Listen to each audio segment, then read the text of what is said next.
Bienvenidos a un nuevo programa de Tenés que saberlo, por supuesto aquí por Conexión Abierta, este clásico séptimo año consecutivo, entrevistas especiales, tratamiento de temas que no son habituales. Nos gusta conversar en este caso, con Nicolás Brandoni, que es CEO de PIC Studios, es un experto en comunicación digital, emprendedor, es empresario, empresario pyme, es un joven justamente que además trabaja el tema tecnología, streaming, influencers, gaming, comercio online, Twitch, todo lo que se viene y ya está presente, por supuesto, pero en un desarrollo fenomenal, y nos interesa mucho conversar de todo este mundo con Nicolás. Así que sin más vueltas, le damos la bienvenida y agradecemos a todo el equipo de la radio, por supuesto, que nos permite continuar con este programa que nos gusta tanto hacer, por supuesto, a la producción, a las autoridades de Conexión Abierta y a Lobos y Corderos Producciones. Hola Nicolás, mucho gusto. ¿Estás ahí? ¿Estamos en contacto? Se ve bien, ¿no?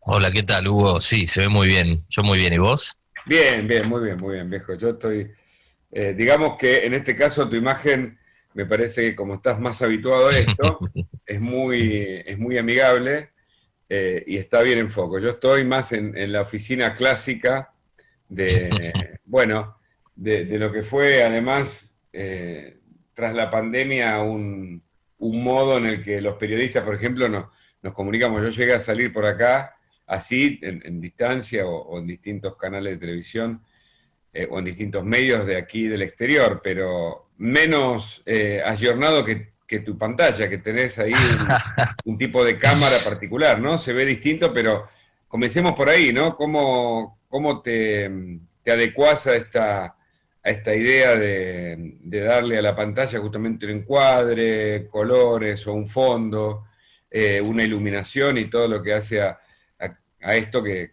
te pone a vos bien en foco, en fin, detalles técnicos que no son menores en estos casos. Sí, yo, bueno, vengo hace bastante tiempo trabajando en la industria audiovisual. Con mi primera compañía fue una productora audiovisual y siempre nos dedicamos a streaming. Hablo en plural porque ahora somos plural, pero en esa época era yo solo haciendo streaming de deportes de contacto, de música. Entonces siempre fui muy ducho con lo audiovisual, me gusta mucho. Y hoy usando también nuevas tecnologías, en este caso como puedes ver que mi fondo está medio blureado, Sí, fuera eh, de foco.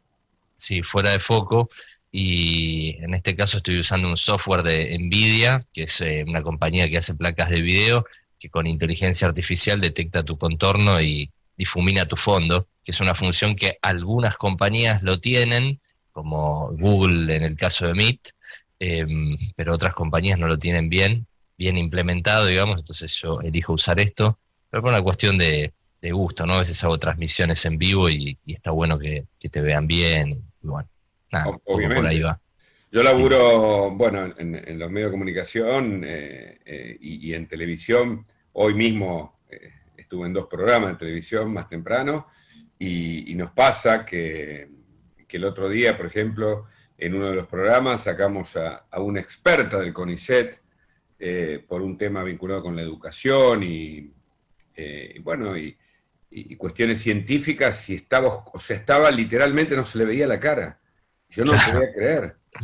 Es Sí, sí, es decir, difícil. lo mínimo, esto es como en cualquier discurso o en cualquier modo de la comunicación, lo primero que tiene que estar claro es lo que vos decís. Si no se entiende lo que decís, hay un obstáculo esencial en la comunicación básica en Absolutamente. cualquiera de los lenguajes, y mucho más en un soporte audiovisual. Con lo cual, si yo, por ejemplo, ahora apago, a ver, yo tengo una luz menor, pero yo puedo salirme de la luz incluso, y todo eso va a mejorar. Ahora, lo que no puedo es permitir que no se vea mi rostro, es decir, no.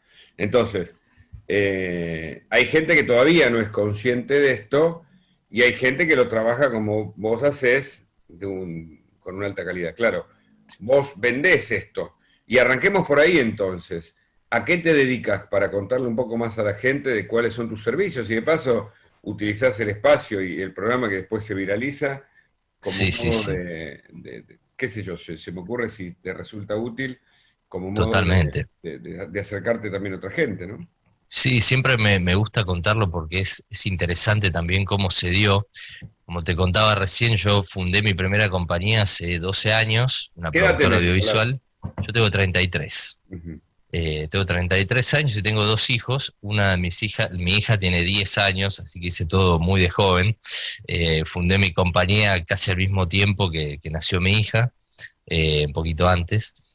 Y lo que hacía era streaming en ese momento, donde todavía YouTube no hacía streaming, Twitch no existía.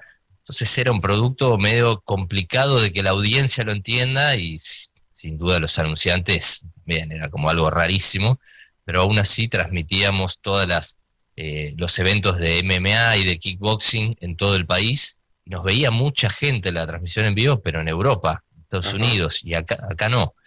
Después lo que hice fue abrir un bar también, en una sala de conciertos, cámaras, un escenario, y transmitíamos todo en vivo con el concepto de venía a ver el show en vivo, pero era un espacio chiquito, y si no, mirarlo por internet. La gente no lo entendía.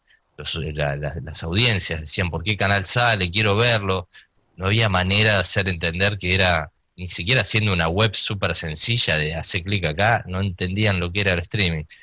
Pero mientras iba pasando todo eso, las audiencias jóvenes, en verdad los usuarios de Internet, empezaron a dejar de consumir contenido televisivo y empezaron a mirar contenido hecho por usuarios de los medios digitales, ¿no? Los youtubers, los streamers. Y ahí empezó a pasar algo muy interesante, que era que todo el trabajo que yo venía haciendo antes, tratando de que el producto funcione, de que entiendan lo que era esto, las nuevas generaciones ya naturalmente estaban volcándose al mundo digital y a decir, yo prefiero mirar las cosas en Internet a mirarlas en televisión. Fue progresivo y sigue siendo progresivo, eh, pero ahí fue que empecé a detectar algunos puntos como la televisión tiene cosas muy buenas, que es por ejemplo, la producción, el entorno seguro para bajar un mensaje a las audiencias, para que un anunciante pueda entrar y que su producto sea bien tratado. Y son cosas que en el mundo digital, como es un mundo que se origina creado más bien por el usuario, yo puedo crear un video y subirlo, y ese video de golpe lo pueden ver millones de personas, empecé a ver como una potencial problemática y que fue cómo asegurás que el generador de contenido le baje un mensaje seguro a la audiencia y que no diga cualquier locura. Y lo mismo con un anunciante, ¿no? Si de golpe tenés mucha llegada, ¿cómo le aseguras al anunciante que yo, estando en mi casa, siendo un generador de contenido, voy a cuidar tu producto, voy a decir lo que querés que diga, lo que necesitas, cómo necesitas que yo trate a tu producto? Entonces, con ese concepto fue que empecé a armar mi compañía actual, que se llama PIC, que es como si fuese un híbrido entre lo mejor de la televisión y lo mejor del mundo digital, que tiene mucho de radio, el mundo digital actual. Twitch es bastante radial, y conceptualmente es un canal que tiene una grilla de programación, pero que todos los programas son en vivo, interactivos, o sea que vos podés interactuar con los conductores, con los invitados, con la producción, y a la vez todos los programas son conducidos por streamers, youtubers, tiktokers, influencers, los más trendy o que son tendencia del momento. Entonces, tenemos un estudio como si fuese televisivo, con escenografías y trabajamos junto con ellos. A mí me gusta decir que co-creamos los contenidos, porque ya de por sí ellos son generadores de contenido y saben muy bien cómo hacer un contenido que les guste a sus audiencias, que eso es lo más importante. Y nosotros sabemos muy bien cómo hacer toda la parte técnica, el acompañamiento, lo comercial. Así que en eso estoy. No sé si es claro o si es Muy muy... claro, muy claro. Interesantísimo lo que contás, interesantísimo. Muchas Por gracias. varias razones.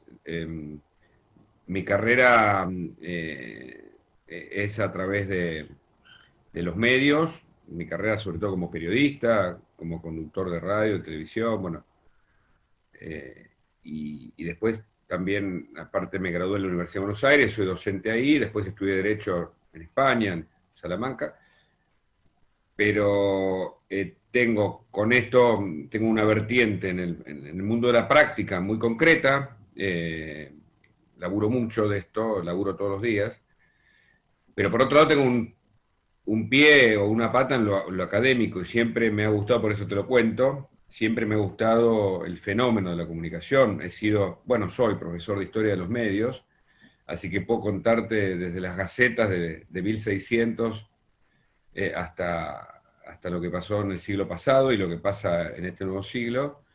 Y lo que vos decís encaja perfectamente en un eslabón de ese proceso en el que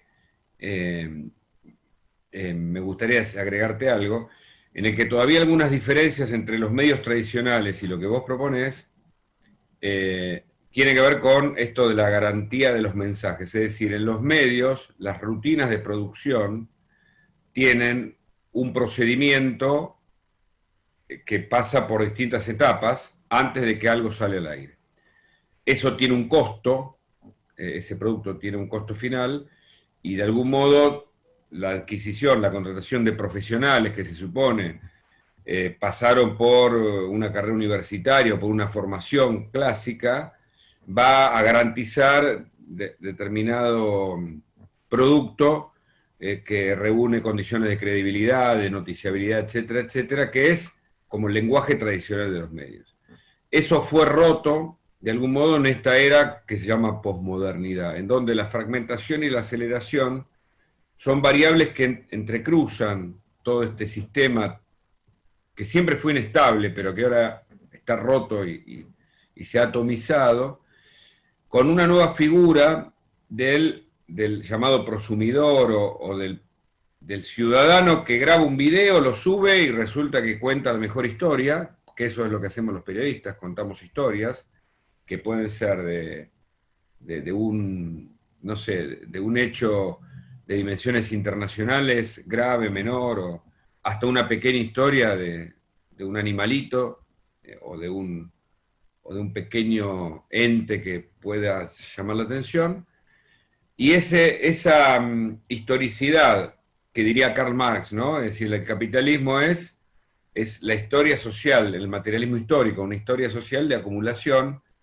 Esa estructura fue rota por esta idea de un consumidor que también produce, o un periodismo ciudadano, que a partir de ese camino le da esto que vos decís que estás haciendo, una modernidad utilizando las nuevas tecnologías que inauguran lo que para muchos es una nueva realidad, que ocurre de este modo, es decir, con OnlyFans y con un montón de aplicaciones, algunos conceptos del siglo pasado cambian a un nuevo siglo con otro concepto de realidad, porque lo virtual es real, otra realidad, en otro concepto que también hay que explicar, como bien vos decías, a las generaciones más grandes, porque las más nuevas se adecuan perfectamente y conviven con esa realidad tal como si nosotros pudiéramos ahora estrecharnos la mano, y para ellos no hay diferencia, en todo caso hay otra manera aún de percepción, es decir, es un sistema, creo que es muy interesante que se está produciendo. Completamente. Sí. Sí, muy interesante lo que decís. Me encantaría también escuchar tus cátedras, me parece muy, muy interesante todo este recorrido que haces. Y sin duda yo creo, esto es una opinión, que cuando antes mencionaba que las audiencias empezaron a irse de la televisión, no es solo por una cuestión por una cuestión tecnológica por un lado, pero no creo que pase únicamente por ahí, sino es el lenguaje y es cómo uno se comunica. Por ejemplo, yo recién decía, Twitch tiene mucho de radial. Yo noto algunas cosas en la radio, como que los conductores tienen muy presente un ida y vuelta con sus audiencias, son más distendidos, más relajados. Lo sentís como, quizás puede ser un aspiracional, pero alcanzable. Y en el caso de la televisión, es como mucho más inalcanzable ese aspiracional. Ves a alguien que es muy difícil de llegar y es más unidireccional. Entonces creo que hay algo ahí que es muy interesante. Hay algo, recontra interesante. Mira, te voy a contar esto. La radio como medio tiene como antecedente tecnológico, es decir, el siglo XIX se lo llama en el mundo de los medios como de las innovaciones tecnológicas, 1800. porque surge desde el teléfono, pasando por la fotografía a mediados del siglo XIX, al final del siglo XIX surge el cine, pero la radio es el corolario de lo que se llamaba telegrafía, sin hilos y con hilos. Telégrafo, Morse, teléfono, radio. Los primeros experimentos antes de la radio tal como la conocemos, la clásica, ocurren en Estados Unidos con lo que se llama el radioaficionado. Vos sos más joven, pero habrás escuchado. Yo conocí al padre de un amigo mío, era radioaficionado, tenía como un búnker en su casa, fíjate vos qué interesante, con aparatos y válvulas, y hablaba con China o con Rusia. Radioaficionados, eran como clubes de gente que se conectaba. Bueno, eso tiene un desarrollo fuerte en Estados Unidos. Casi todo arranca en Europa, pero siempre Estados Unidos lo agarra y lo reforma. Bueno, sin embargo, la radio, como se concibe hoy, ¿qué cambia de esa idea? Que en el radio aficionado, o la radio que se practicó, la radio nace en 1920 formalmente. Esa primera radio, el emisor y el receptor podían hacer las veces de lo que hoy pasa con el Twitch. Y en cambio, la radiofonía tal como la conocemos, arranca en la Argentina, desde el Teatro Coliseo, Los Locos de la Azotea, emitiendo una ópera de Ricardo Wagner que se llama Parsifal, en donde los oyentes no pueden comunicarse y ser emisores. Ese sistema se llama broadcasting, y eso da inauguración a la radiofonía. Fíjate qué interesante. Ahora, hay una vuelta atrás. Si querés, hoy, sigo Mariano de la Fuente, porque soy cuervo, y es uno de los que, bueno, hace Twitch. Hoy yo puedo, otra vez le escribí a Mariano de la Fuente haciendo Twitch, y el tipo me respondió claramente, es decir, volvemos al radio aficionado. Fíjate qué interesante como fenómeno de la comunicación lo que planteas. Pero te escucho a vos, porque no quiero, la idea es escucharte a vos. Es muy, muy interesante esto que decís, porque efectivamente en las primeras reuniones, cuando armé el equipo para montar PIC, que era una idea bastante confusa porque las audiencias dejan de ver televisión para pasar a un nuevo formato, y lo que nosotros proponemos es volvamos un poquito atrás y unamos los conceptos. La idea principal que estaba en la mesa era el radio aficionado. Estamos en un momento que los chicos, los generadores de contenido, son como radioaficionados, lo que en algún momento, muy interesante, qué loco que haya aparecido en esta conversación. Pero vos fíjate, es interesantísimo, pero eso tiene que ver con lo que charlamos antes, con el tipo que graba una historia, la sube, puede ser una denuncia, puede ser una historia curiosa, puede ser lo que sea, TikTok, etcétera, etcétera. Es decir, aquello que Andy Warhol, el artista tal vez más emblemático en términos de su forma y de su mezcla y de la modernidad, dijo, todo el mundo en el futuro tendrá sus 15 minutos de fama. Esta idea de Warhol, esta frase que muchos repetimos, la hemos visto en la práctica, y este nuevo siglo implica que todos quieren tener sus 15 minutos. Y en esa vuelta ahí es donde todos quieren expresarse. Y hay posibilidades, porque hay tantos mercados como... Ahora, los medios tradicionales siguen teniendo una plataforma más tradicional, pero charlemos un poquito sobre qué es un influencer, qué es un gamer. Hay opciones, cómo se comunican con vos si alguno quiere desarrollar mejor un contenido, porque ahora hay mucha posibilidad para desarrollar contenidos y para probarse en este mundo también, en el nuevo mundo de este mercado de propuestas que vos estás mencionando y en el cual laburás. Sí, completamente. Por empezar, un influencer, yendo a lo más básico, que es lo que la palabra también refiere, es una persona que influencia en otras. Esas otras personas son sus seguidores. Acá hay distintos orígenes de los influencers que, bueno, previo a todo lo que fue la época más digital, donde el usuario puede empezar a crear su contenido y visibilizarlo, también había influencers que eran deportistas, músicos, que de golpe lo veías en una foto, en una revista, y la ropa que usaba vos la veías y capaz que lo copiabas. Entonces, de cierta forma, si ese músico empezaba a contarte qué productos usaba o cuál es su manera de ver determinadas cosas, podía influenciarte. En este momento, nos encontramos en una era donde cualquier usuario puede generar contenido mostrándose, por un lado mostrándose a sí mismo como es, o por otro lado generando algo, ¿no? Yo cocinando, por ejemplo. Y si hay personas a las que llega mi contenido, a las que le gusta cómo soy yo, le gusta cómo cocino, le gusta lo que yo hago, me van a empezar a seguir y yo los voy a poder empezar a influenciar de una manera quizás no activa, ¿no? O sea, mostrándoles lo que yo soy y cómo cocino, ya puedo empezar de vuelta, la misma palabra, influenciar en sus decisiones, en su manera de cocinar, en, no sé, cómo pensar determinados temas.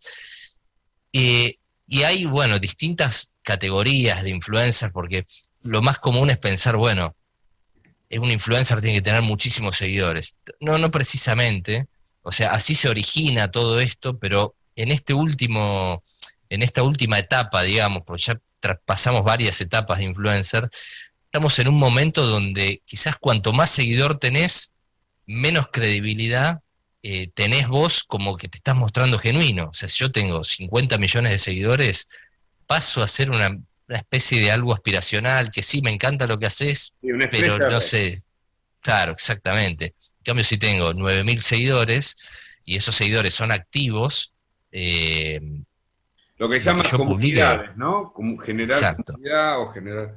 Interesantísimo. exactamente. Y ayer escuché justamente, creo que la Nata entrevistaba a una modelo, no pude escuchar el nombre, que justamente es influencer y contaba tal cual lo que vos estás diciendo, que además tiene que ver con una construcción, es decir, nadie de repente, salvo raras excepciones por alguna cuestión que sería largo de explicar porque siempre es compleja la comunicación, pero es una construcción, de repente uno descubre que puede hacer, yo por ejemplo soy un fanático de Anthony Hopkins, que es uno de mis actores favoritos, y yo lo veo haciendo TikTok, y el tipo hace algunos gestos, claro, es un Star System de Hollywood, claramente, ¿no? Sí. Pero a veces hay alguien de los medios, por ejemplo, puede tener otro perfil o otro tipo de propuesta, y eso es una construcción también que demuestra una cuestión que no se puede mostrar a través de los medios. Por ejemplo,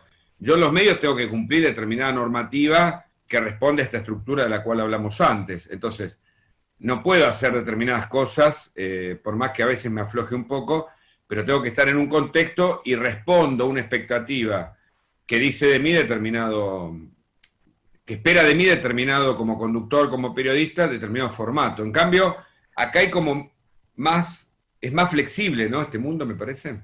Sí, totalmente, es más flexible y en este último periodo lo que está pasando bastante es que se le está dando mucha importancia a el ser genuino.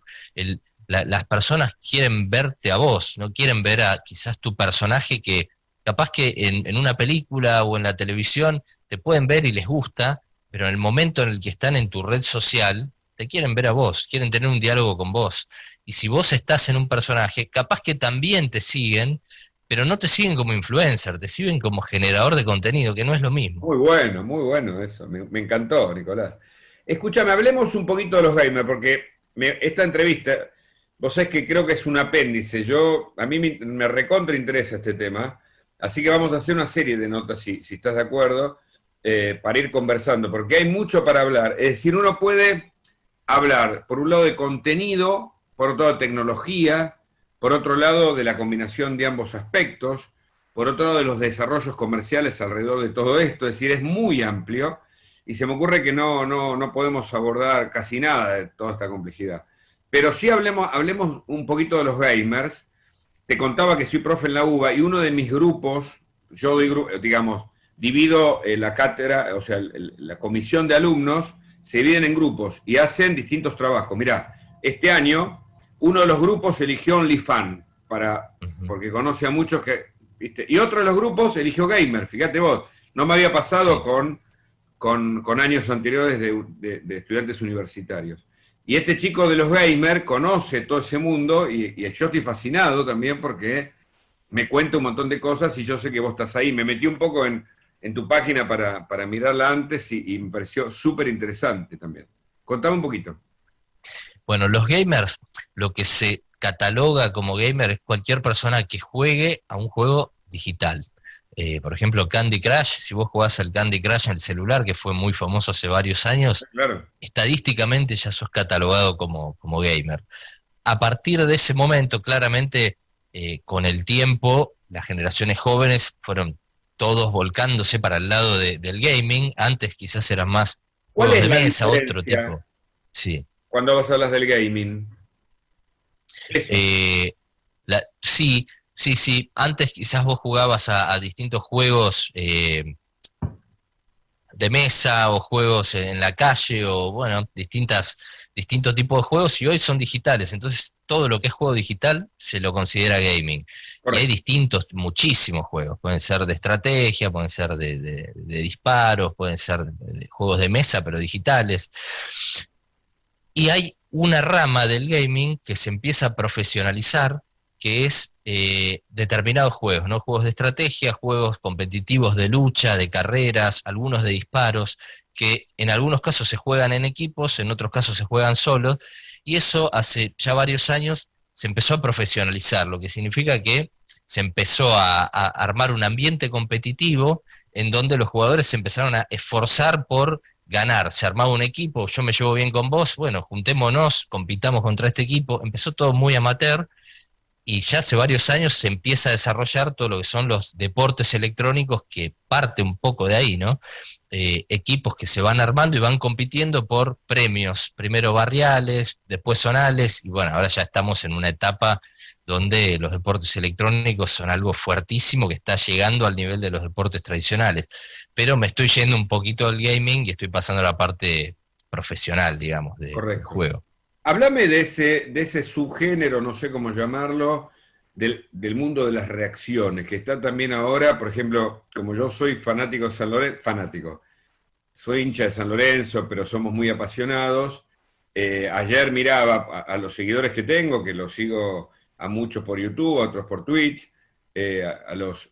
a quienes sigo, no a los seguidores, a quienes sigo. Ayer miraba a uno de ellos que puso reacciones, o sea, mirar el partido, ayer noche jugó San Lorenzo, ganamos, pero él vendía sus reacciones frente al partido. Contame esto que también es un subgénero o algo que está pasando mucho, pero que es furor en Europa y también creo que entre nosotros, ¿no? Sí, sí, sí, eso es algo, es un fenómeno muy interesante que llegó para quedarse, eh, que te genera vos, como yo te lo puedo contar del lado del usuario también, y después te lo cuento del lado del negocio.